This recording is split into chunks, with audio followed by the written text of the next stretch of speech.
उस रात आसमान बिल्कुल साफ था, लेकिन जमीन पर एक दिल बहुत भारी था।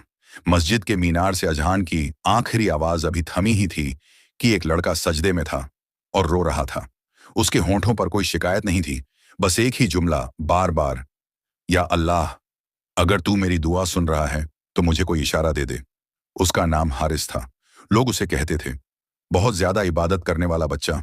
लेकिन कोई नहीं जानता था कि हारिस हर रात अल्लाह से एक ही सवाल करता था, मेरी दुआ खामोश क्यों है? हारिस के वालिद ईमानदार और नेक इंसान थे। जिंदगी भर हलाल कमाया, कभी किसी का हक नहीं मारा। फिर भी एक दिन वो अचानक बीमार पड़ गए।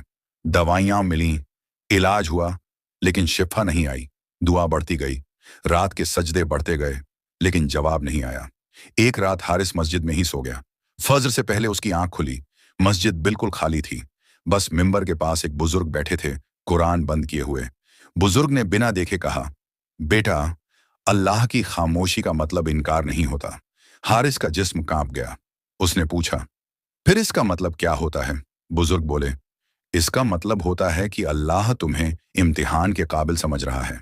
हारिस चुप हो गया। उसके दिल में पहली बार डर नहीं, यकीन उतर रहा था। उसी दिन शाम को वालिद की तबीयत और बिगड़ गई। डॉक्टर ने कहा, तैयार रहिए।